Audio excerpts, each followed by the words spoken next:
Amém. Boa noite, irmãos. Graça e paz. Amém. Bom estarmos na casa do Senhor, louvando, glorificando, bendizendo o nome daquele que é digno de todo louvor, de toda a nossa adoração.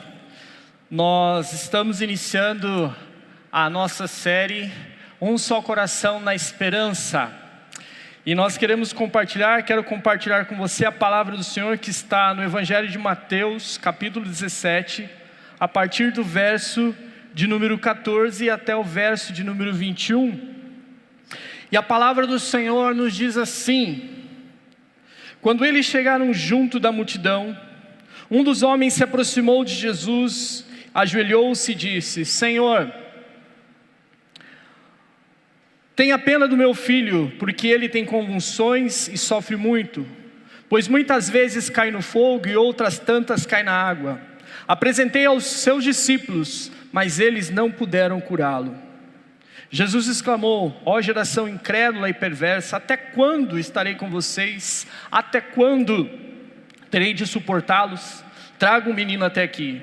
E Jesus repreendeu o demônio, e esse saiu do menino, e desde aquela hora o menino ficou curado. Então os discípulos, aproximando-se de Jesus, perguntaram em particular: por que motivo nós não pudemos expulsá-lo?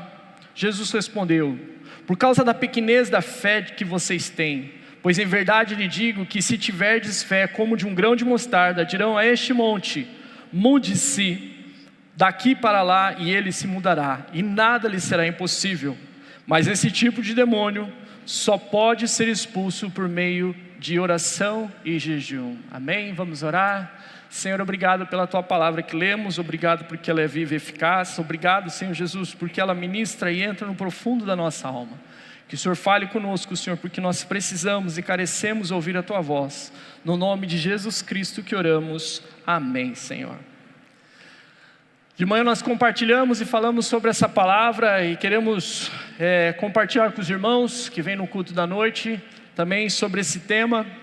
E como eu disse na parte da manhã, para entrarmos nesse assunto da cura, nós precisamos voltar um pouco e olhar para o que havia acontecido antes, para um momento especial que Jesus tinha levado Pedro, Tiago e João para ter com ele. Jesus pega Pedro, Tiago e João e chama eles para que subam a montanha, para que vão a um lugar específico, e talvez no coração desses discípulos havia um sentimento que Jesus queria levá-los, talvez com uma palavra, talvez um sentimento que tinha no coração deles, que Jesus queria ter uma conversa mais próxima e franca, transmitir talvez algo que eles não conheciam e queriam que somente eles ouvissem. Porém, quando eles chegam neste lugar, eles têm uma experiência profunda e marcante para a vida deles. Essa experiência é considerada como um dos maiores milagres que eles podiam viver, porque não foi qualquer milagre que eles viveram. Foi a revelação do Cristo de uma forma como eles nunca tinham visto, a revelação de Cristo em glória, visto pelos discípulos do Senhor como eles nunca imaginaram que podiam ver. Essa revelação é a revelação também, que nós podemos dizer assim, a revelação escatológica do Cristo em sua glória. Ou seja, eles anteciparam, ou tiveram o privilégio de antecipar-se, de ver o que vai acontecer quando Jesus Cristo voltar. E nós vemos Ele nos céus, em glória, manifesto para nós. Eles puderam ver aquela cena, eles puderam ter aquele momento que foi marcante para a vida deles. E esse momento eu chamo de uma experiência gloriosa, uma experiência na montanha. E a reação dos discípulos diante daquilo é também significativa, porque diante daquela situação, Pedro olhando aquilo e vendo Jesus revelado em glória, vendo Jesus conversando com Elias e com Moisés, o céu aberto diante daquele momento, Pedro não pensa duas vezes, fala assim: Senhor, é bom estarmos aqui neste lugar. Se o Senhor quiser, eu vou construir uma tenda para o Senhor, uma tenda para Elias, uma tenda para Moisés, e nós não vamos mais sair daqui. Nós queremos ficar aqui nesse lugar. Senhor, é bom estarmos aqui. Que experiência gloriosa, que experiência impactante. E quando pensamos nessa situação, talvez qualquer um de nós que estivéssemos lá, iríamos dizer: eu também quero construir essa tenda, Eu também entendo que esse é o melhor lugar e aqui que eu quero ficar, aqui que eu quero habitar eternamente diante da glória manifesta de Deus. Você imagina essa cena? Ver Cristo glorificado, ver nessa cena Jesus conversando com Moisés e com Elias. Como tirarmos os olhos desse momento? Como deixarmos de nos distrairmos com qualquer outra situação que pudesse acontecer? Como podemos imaginar assim, eu queria que isso terminasse logo, que eu tenho outras coisas para fazer? De forma nenhuma. O nosso desejo seria querer ficar naquele lugar, naquele momento. João, quando teve a revelação do Apocalipse, ele compartilha sobre a visão do trono de Deus. E no capítulo 4, no verso 8, ele fala dos anjos que estavam ao redor, dos anjos que estavam olhando o trono de Deus. Ele fala como que estavam esses anjos, que eles eram cheios de olhos em todo o seu redor, nas suas asas, que eles repetiam, olhando para o trono de Deus o tempo todo, dizendo: Santo, Santo, Santo é o Senhor dos exércitos, o Deus Todo-Poderoso que era e que há de vir. Era isso que eles diziam. Porém, depois que Pedro fala isso para Jesus, eles descem a montanha, e é onde nós vamos entrar no nosso texto da mensagem logo logo. E quando eles descem a montanha, eles aprendem algumas lições muito importantes. A primeira lição que eles aprendem é que a montanha, a experiência da montanha não é um lugar para habitar, mas sim para nos preparar. Quando nós pensamos nesse ambiente que o Senhor nos leva para revelar e falar ao nosso coração, falar de maneira tão impactante, é pensarmos que é o já no ainda não, do Senhor revelado. É entendermos que essa experiência da montanha que os discípulos viveram e depois desceram com Jesus é o combustível para enfrentarmos a dura realidade que a vida traz para nós. É a capacitação para podermos discernir o mundo espiritual que está ao nosso redor. Então Jesus chama os discípulos à realidade e mostra para eles: é necessário descer, é necessário voltarmos para o que nós vamos, ou o que nós necessitamos viver. E pensando nesse contexto que eu estou colocando de introdução para nós, talvez você já tenha vivido algum tipo de experiência como essa, da onde o Senhor se revelou e falou de maneira gloriosa, que Ele mostrou coisas profundas para você. E nessa experiência talvez você ficou: Senhor, eu não quero que isso acabe, eu quero que isso continue. A semana passada, terminamos agora, o último final de semana, terminamos na terça-feira. E que final de semana maravilhoso que nós vivemos. Como foi gostoso comemorar os 120 anos dessa igreja. Que celebração linda tivemos em todos os dias da nossa igreja. E o sentimento do meu coração: Senhor, que isso não acabe. Que essa presença que nós temos sentido do Senhor aqui seja algo contínuo e perpétuo nas nossas vidas. E nós ficamos muitas vezes com esse sentimento. E por mais que o nosso desejo seja continuar neste lugar, o Senhor nos encoraja a descer a montanha, encarar a realidade. O Senhor nos encoraja a viver neste mundo e sermos sal e luz no meio dessa terra, a encararmos desafios que vão surgir no caminho. E nós queremos encorajar toda a igreja a aprendermos a descer da montanha, a descermos da montanha de forma diferente. Nós vamos sair desses momentos que nós temos encontro com o Senhor, sim, nós vamos descer, nós vamos encarar os desafios, mas vamos caminhar na mesma direção e dentro desse tema, em um só coração, na esperança, na expectativa de que Deus, o Senhor, vai fazer milagres, que vai realizar coisas poderosas na nossa vida e através da nossa vida. E por isso, nesta noite, o primeiro tema que nós estamos destacando dessa série é a esperança de cura.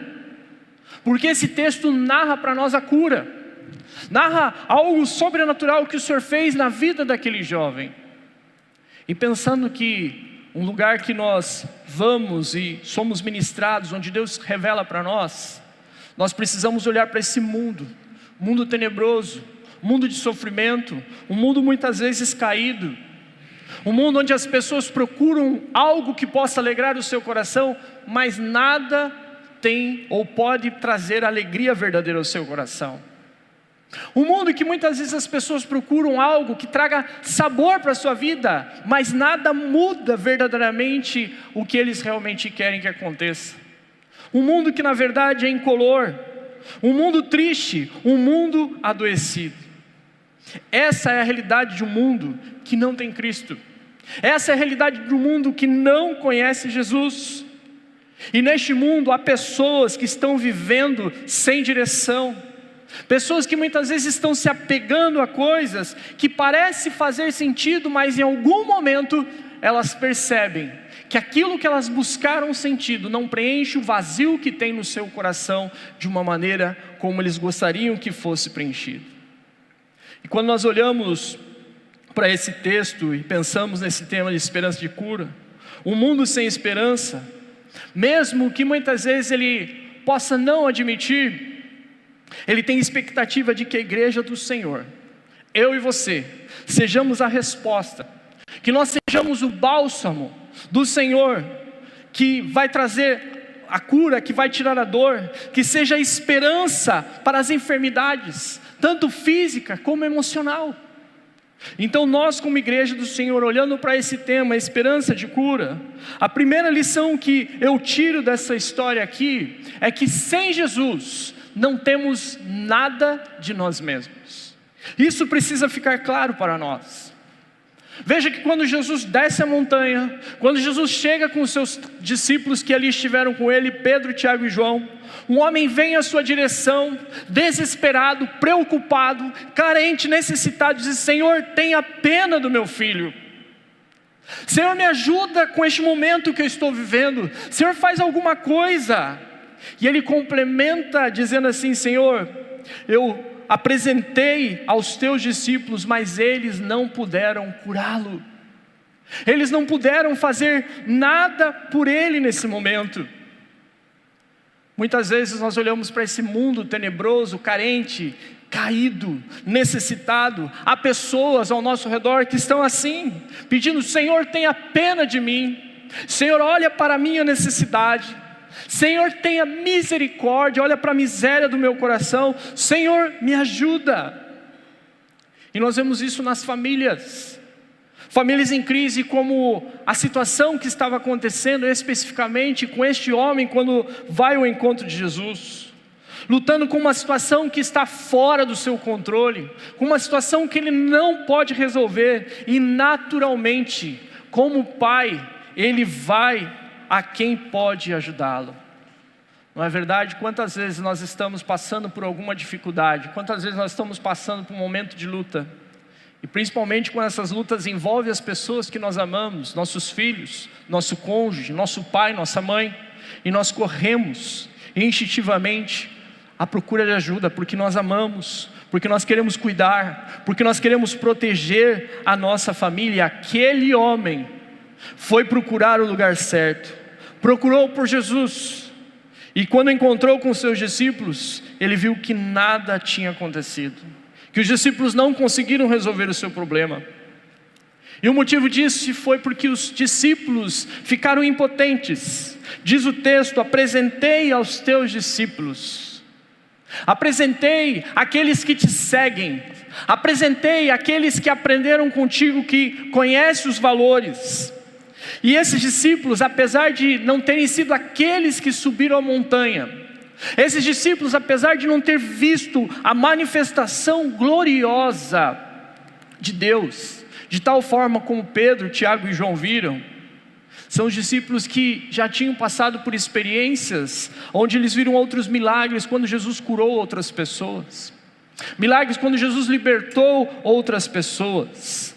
E esses discípulos, a quem aquele jovem, aquele pai chegaram pedindo ajuda, são os discípulos que tinham recebido a autoridade do Senhor. Então, o que faltou para que eles pudessem ser ajudados? O que aconteceu?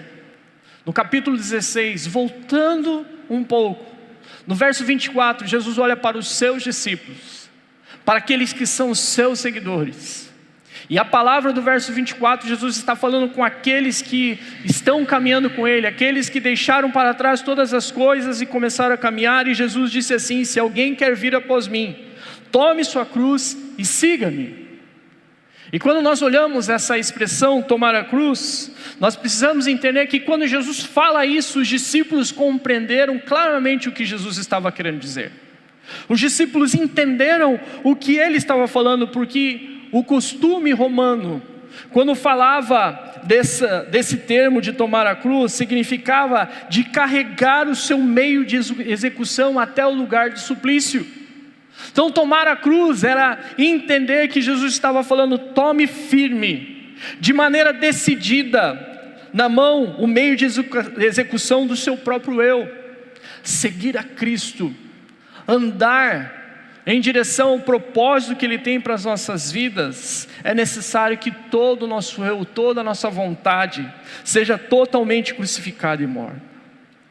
O texto não nos ensina, o texto não deixa, ou melhor dizendo, não deixa claro o que os tornou impotentes.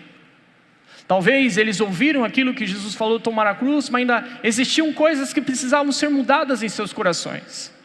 Existiam coisas que precisavam ser crucificadas, vontades que precisavam ser mortas, na sua maneira de viver, na sua maneira de agir. E talvez o excesso de confiança em si mesmo pode ter sido o motivo que fez com que eles não conseguissem ajudar aquele jovem. Quem sabe a intimidação que eles passaram dos escribas e mestres que zombavam deles diante daquela situação, ou as tentativas de ajudar que não deram certo e geraram frustrações e sentimento de derrota e vergonha. O certo é que, diante daquela situação, quando Jesus chega, quando aquele pai clama e diz: os seus discípulos não puderam me ajudar, eles estão sem forças, eles sentem que não têm poder, o sentimento que há no coração deles é de fracasso e de um sentimento de que eles são ineficazes. Por isso, meus amados, a esperança de cura não está em nossas mãos e no que podemos fazer. Sem Jesus, nós não podemos fazer nada. Sem Jesus, nós não temos forças para dar continuidade. A segunda lição que eu tiro desse texto é que o caminho para a cura passa pela fé. Andarmos em fé, compreendermos isso. E quando Jesus recebe aquele relato a respeito do que havia acontecido, Ele olha para aquelas pessoas e diz: ó geração incrédula e perversa. E quando Jesus fala a respeito disso, Ele não está olhando para os seus discípulos e fazendo uma crítica a eles a respeito do que tinha acontecido, mas Jesus está olhando para todos que ali estavam, para todos que estavam participando, fosse de maneira direta ou indireta daquela situação. Essa frase de Jesus estava relacionada aos seus discípulos também, mas estava relacionada aos escribas que duvidavam de quem era Cristo, estava relacionada ao povo que estava ali assistindo, muitos curiosos para ver o que ia acontecer, mas que era uma geração incrédula. E também estava relacionada àquele pai, pois no Evangelho de Marcos, esse pai confessa pessoalmente a sua falta de fé. Quando falamos de incredulidade, nós entendemos obviamente que não tem fé, mas Jesus fala: ó geração incrédula e perversa. E quando Jesus fala a respeito da perversidade, Ele está querendo apontar e dizer aqui: olha, vocês se afastaram de Deus, vocês se afastaram do Senhor.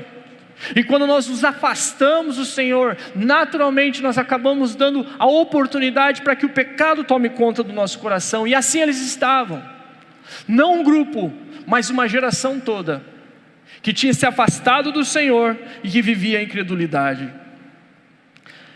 E quando meditava e pensava sobre isso, lembrei de uma situação que recebi uma informação que trouxe muita tristeza no meu coração. Uma grande igreja, uma grande denominação, que já foi referência há décadas atrás para o mundo inteiro. Uma denominação que nos seus púlpitos, homens subiam com autoridade e ministravam a palavra do Senhor, e multidões vinham e entregavam suas vidas a Jesus. Uma grande denominação que durante muito tempo enviou missionários para todos os lugares do mundo, inclusive para o Brasil. para que conhecêssemos o amor de Deus, mas infelizmente, que em algum momento na sua história se afastou do propósito do Senhor, se afastou tão longe do Senhor que hoje seus templos estão esvaziados. Hoje seus templos não têm mais pessoas para virem adorar o nome do Senhor Jesus. E apesar disso, eles têm algo que não é o mais importante, tem uma condição abastada financeira, que a pessoa que me contou disse assim: Pastor Jonathan, hoje se essa igreja como denominação deixar de existir, não ter mais membros, eles ainda têm muito recurso para muitos anos essa instituição caminhar. É lamentável quando a gente vê esse tipo de situação acontecer. A fé se esfria, a chama se apaga, as pessoas se distanciam do propósito, da direção do Senhor. A igreja, meus queridos irmãos, precisa ser e deve ser o lugar onde entramos e quando saímos, a nossa vida é totalmente transformada. A igreja precisa ser o lugar onde as pessoas são impactadas, não pela minha presença, pelo que eu falo, porque nós estamos aqui, mas porque a presença gloriosa do Senhor é manifesta neste lugar. É isso que move a igreja é o lugar onde milagres acontecem.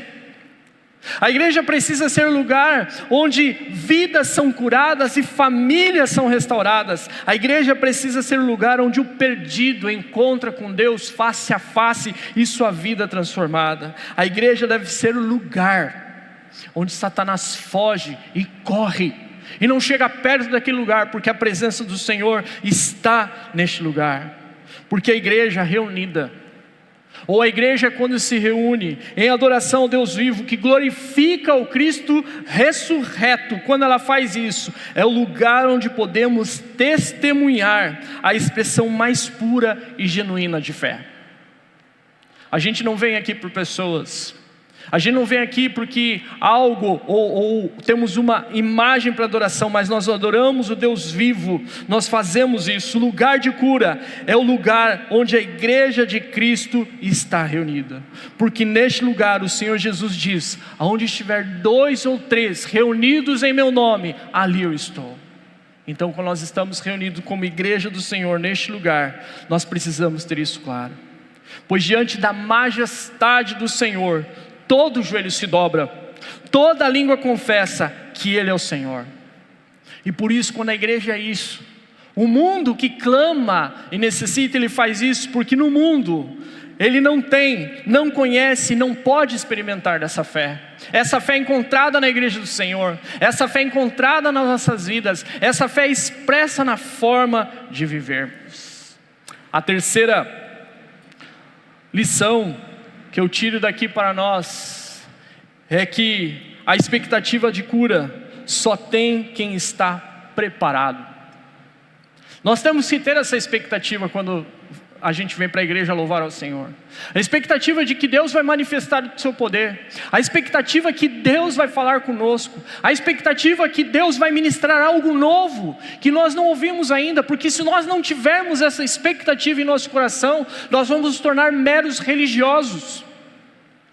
Nós vamos achar que apenas fazer algo automático, algo que nós fazemos pela rotina, e não pode ser esse sentimento no nosso coração. Por isso nós temos que ter a expectativa da cura, e temos que estar preparados de que Deus pode manifestar sim o poder dele nas nossas vidas hoje. Talvez você esteja aí preocupado, talvez você chegou nessa noite para cultuar a Deus necessitando de uma resposta do Senhor. Eu creio que o Senhor pode trazer essa resposta hoje para você. Eu tenho expectativa de que quando nós saímos daqui, nós temos uma palavra do Senhor clara para a nossa semana, do que Ele quer fazer em nossas vidas. Essa expectativa tem que estar no nosso coração, essa expectativa tem que fluir em nossas vidas.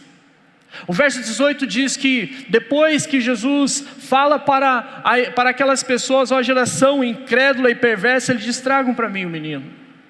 Quando aquele menino chega, Jesus repreende o demônio. Quando Jesus repreende o demônio, naquele momento, naquele instante, naquela hora, o menino foi curado, a vida dele foi transformada, a sua vida foi mudada, não só dele, mas da sua família e de tantas outras pessoas que estavam ali ao seu redor. Talvez pessoas que conheciam a história e sabiam do sofrimento daquela família e daquele jovem. E diante disso, nós vemos que os discípulos do Senhor Jesus, E eu acredito que aqui talvez tenha acontecido uma situação que eu imagino, a Bíblia não fala a respeito disso, mas que a hora que acabou, que as coisas acalmaram, o Senhor Jesus falaram para o Senhor: mestre, explica para nós, fala para nós o que aconteceu, por qual razão, o que faltou para que nós pudéssemos fazer o que o Senhor acabou de fazer. Talvez os discípulos chegaram ali e tentaram várias vezes, disseram em nome de Jesus, e clamaram e pediram para que aquele menino fosse curado, mas eles não entendiam o que tinha faltado. E Jesus, de maneira explícita, deixa claro: por causa da pequenez da fé que vocês têm.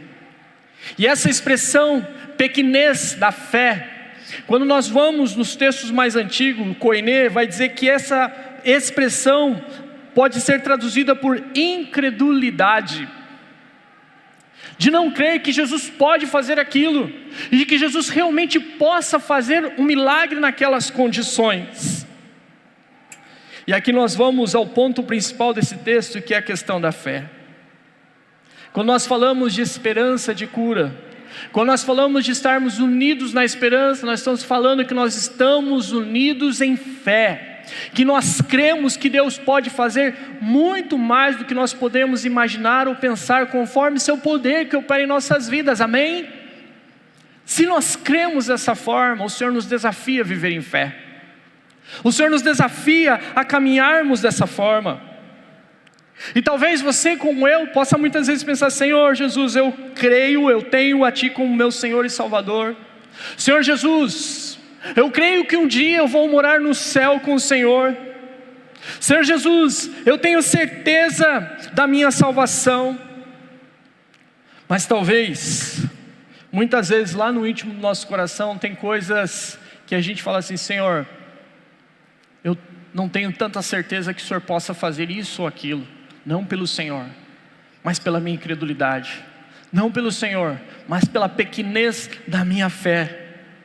Senhor, eu creio que a Tua palavra é viva, eu creio que ela é eficaz, que o que está escrito nas Escrituras realmente aconteceu. Senhor, eu creio que o mar se abriu, eu creio que o leito do Jordão secou, eu creio que o sol parou, eu creio em tudo isso, Senhor. Quando eu olho para a igreja de Atos e vejo os milagres que aconteceram ali, o meu coração arde, queima por essas coisas. Senhor, eu não tenho dúvida de tudo isso. Porém, quando Jesus tem essa conversa com os discípulos, me chama a atenção isso, porque eu acredito que essa conversa foi um momento muito especial de Jesus falar só com os seus discípulos, e olhar nos seus olhos e falar o que realmente estava acontecendo ali. E quando nós falamos da expectativa de cura, só tem quem está preparado, Jesus mostrava para eles: vocês não estavam preparados para esse momento. Vocês não acreditavam que algo realmente podia acontecer. Senhor, qual é o motivo que eu não estou conseguindo? De manhã eu contei essa história e vou repetir e compartilhar com você. De tudo isso que eu falei, Senhor, eu creio, mas, e muitas coisas, a gente começa a colocar obstáculos. Senhor, acredito que o Senhor possa fazer isso, mas quem está falando isso é o Jonathan, que muitas vezes já viveu assim, de crer num Deus poderoso, de crer que um Deus que pode fazer muitas coisas, mas que não estava preparado para aquilo. E no meu início de ministério, uma igreja que eu estava pastoreando, era uma congregação, uma plantação. Os irmãos chegaram para mim: pastor, nós gostaríamos que o senhor começasse uma reunião de oração aqui na igreja.